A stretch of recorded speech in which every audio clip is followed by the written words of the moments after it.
Real estate మోసాలు రోజు రోజుకి పెరిగిపోతున్నాయి. అక్కడ డిమాండ్ ఉంది, ఇక్కడ డిమాండ్ ఉంది అని వచ్చిన కాడికి దోచుకుంటున్నారు. సాహితీ, స్పెక్ట్రా లాంటి ఎన్నో సంస్థలు కొనుగోలుదారుల నుండి నట్టేట ముంచగా తాజాగా మరో సంస్థ కొనుగోలుదారులను మోసం చేసేందుకు సిద్ధమవుతోంది.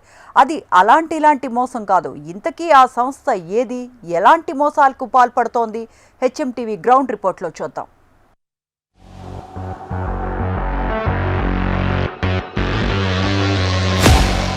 హైదరాబాద్ రియల్ ఎస్టేట్కు క్యారఫ్ అడ్రస్గా మారింది. నగర శివార్లలో భూములకు విపరీతమైన డిమాండ్ ఉంది. ముఖ్యంగా లింగంపల్లి, పటాన్చెరు, గచ్చిబౌలి తదితర ప్రాంతాల్లో భూములకు ఉన్న క్రేజే వేరు. అయితే రియల్ మోసాలు కూడా అదే స్థాయిలో పెరిగిపోతున్నాయి. ఓ సాహితీ, స్పెక్ట్రా, జయత్రి తదితర కంపెనీలు కొనుగోలుదారులను మోసం చేశాయి, ఇంకా చేస్తూనే ఉన్నాయి. వీరి మాయలో పడి డబ్బులు పోగొట్టుకున్న బాధితులు ఎంతోమంది ఉన్నారు.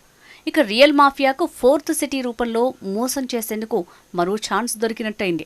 తాజాగా ఫోర్త్ సిటీ ప్రకటించాక అక్కడ భూముల ధరలకు రెక్కలొచ్చాయి. ప్రస్తుతం పెద్ద ఎత్తున భూములు అటువైపు ఉండటంతో అక్కడ ఫోకస్ పెట్టారు.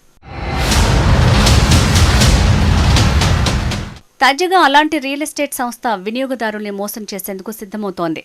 ఎస్జీడీ ఫోర్త్ సిటీ పేరుతో ఎస్జీడీ అనే సంస్థ భారీ వెంచర్ను వేస్తున్నట్టు ప్రకటించారు. ఇబ్రహీంపట్నానికి దగ్గరలో యాచార మండలంలోని తక్కల్లపల్లి గ్రామంలో వెంచర్ అంటూ ప్రచారాలు చేస్తున్నారు. అది కూడా సోషల్ మీడియాలో ప్రచారం చేశారు. అంత పెద్ద ప్రాజెక్టు చేపట్టేటప్పుడు రెరా నిబంధనలు పాటించాల్సి ఉంటుంది.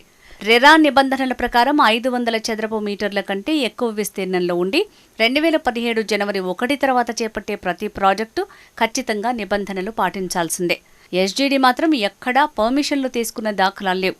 అయితే వాళ్ల బ్రోచర్లలో మాత్రం హెచ్ఎండిఏ, రెరా పర్మిషన్లున్నాయని ముద్రిస్తారు.